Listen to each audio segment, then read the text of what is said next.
Let's see if we have any updates here for our local races.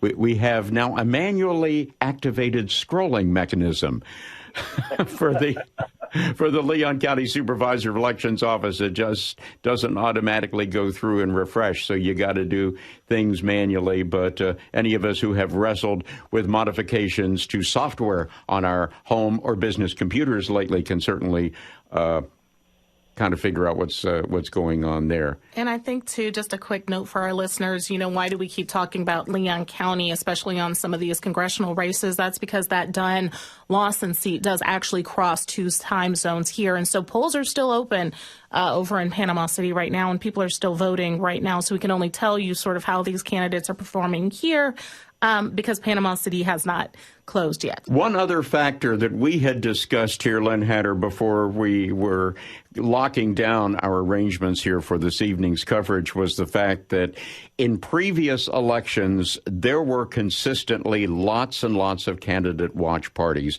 that were set up all over the capital city area and indeed out into the various other districts. You could always find the candidates at one of their parties where they would bring in their supporters, and maybe it would be at a local restaurant or bistro or bar or whatever, and they would have their hopefully victory celebration in the course of the night. And that's not happening this go around. Yeah, and a lot of candidates still are having watch parties, but I think it really speaks to the tightness of several of these races here. Ideally, you want your watch party to celebrate victory, right? But if you're not sure if you're going to pull it out, might not want to throw that party. You can probably save some money on the back end. It's been, I think, a really challenging election cycle for both the candidates, given the hostilities that we saw during the primary, especially going into this general, probably some of the more hostile battles that we've seen fought here in Leon County. Good morning. From WFSU News, I'm Gina Jordan. A tropical storm warning is in effect for a chunk of the Big Bend. Those counties include Gadsden, Liberty, Wakulla, Taylor, Jefferson, and Leon. Tallahassee Mayor John Daley won a second term, defeating Leon County Commissioner Kristen Dozier by about 4,000 votes. In State Senate District 3, Democratic incumbent Loran Osley was ousted by Republican newcomer Corey Simon. And Democrat Gallup Franklin easily won Florida House District 8. That includes Tallahassee's South Side, as Casey Chapter reports. Franklin beat his Republican opponent Kurt Bender by more than 22,000 votes, according to unofficial election results. He will take the place of Ramon Alexander, who did not run for re-election. It's just humble to have the support of the community to serve in this capacity. Franklin said he wants to focus on economic development to help serve the people in his district. There's so many people that are looking at just trying to make sure they can make ends meet, send their kid to trade school or maybe college, ensure that they can save a little bit of money for hard times. And so, as you know, my district has very high poverty rates. And so because of that, that's why our crime is higher too. So if we can really solve this poverty issue and get people economic opportunity, I truly believe that we'll see this entire region flourish. Franklin's district encompasses all of Gadsden County and parts of Tallahassee. For WFSU News, I'm Casey Chapter. Florida voters appear to have rejected 3 proposed constitutional amendments that would have provided property tax breaks and eliminated the state's Constitution Revision Commission. The proposals put on the ballot by the Florida legislature needed support from 60% of voters to pass, and all were below that threshold. We have more election results at WFSU.org. And we are watching Tropical Storm Nicole. We could feel the effects of Nicole in the next 36 hours. It's 59 degrees in Panama City and 59 degrees in Tallahassee. Public radio is made possible by listeners like you. And Max Factor, a family law attorney serving clients in North Florida and South Georgia for over 15 years. The numbers are still early. You've got some key races throughout the nation. New Hampshire, you've got Maggie Hassan, the incumbent, Kamek, a representative in Congress District 3, 8,169 votes. Daniel Hawk with 1,854. For the race of governor, Ron DeSantis besting Charlie Crist in the county. DeSantis receiving 8,336, with Charlie Crist 1,848. Head to WOKV.com for the county-by-county breakdown. Facilities, including parks and libraries, will also close tomorrow at noon. I'll have more for you in the next report. Live in the Election Center, Shafalika Bhatnagar, 104.5 WOKV. Yes, we have this delicate balancing act of both election results in UDecide 2022 and coverage of Tropical Storm Nicole. And that's where we bring in Action News Jack's chief meteorologist, Mike Burrish, from the First Alert Weather Center, as we've been watching your coverage throughout the night in the anticipation of local impacts from still Tropical Storm Nicole, likely to continue to strengthen over the open Atlantic. What's the update right now at a 8:15 on this Tuesday night? Right now we're with winds of 65 miles per hour, Rich, moving west-southwest, so it's made that turn, certainly west, and now even a little bit south of due west, not unexpected. About 10 miles per hour. It's moving pretty slowly, but that's not unusual for tropical systems. And winds of 65 miles per hour, which means it doesn't have much further to go before it's a hurricane. 74 miles per hour is a hurricane.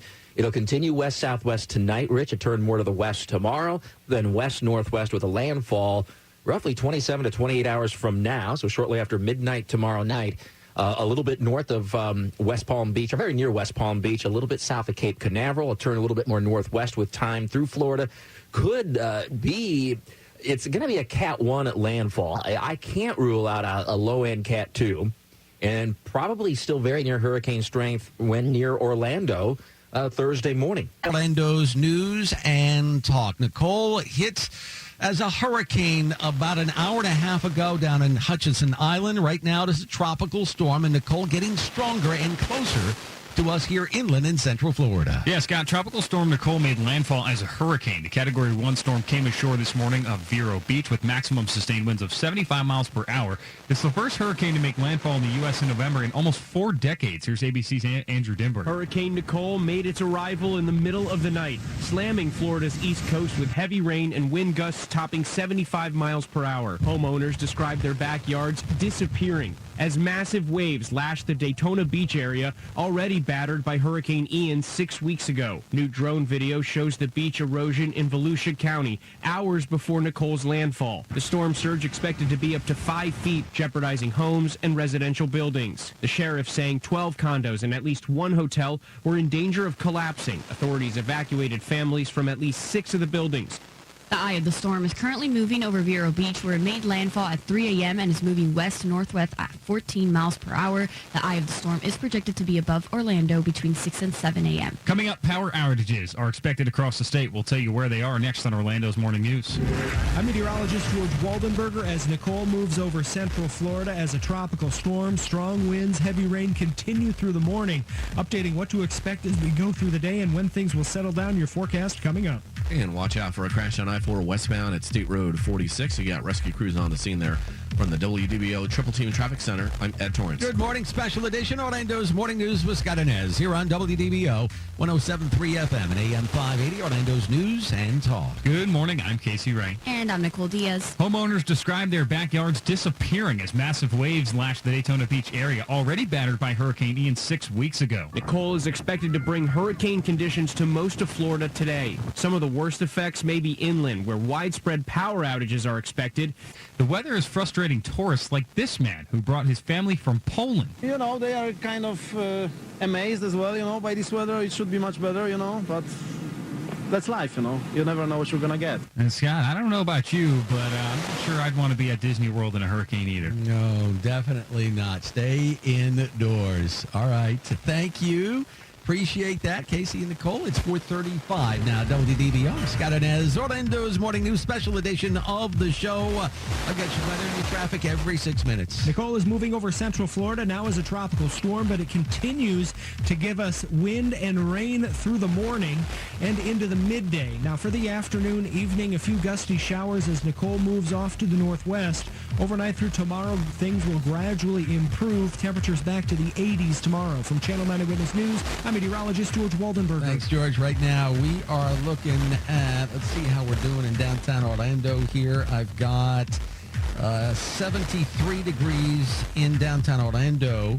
We're getting wind gusts now of 45 miles per hour at Orlando Executive Airport. I've got 73 now in rain at Orlando Severe Weather Station. Ed Torrance is back. Safe Touch Security, Triple Team Traffic. Crash on I-4 westbound at State Road 46 has got rescue crews on the scene there. I'm Ed Torrance with reliable traffic reports every 6 minutes in the morning on WDBO.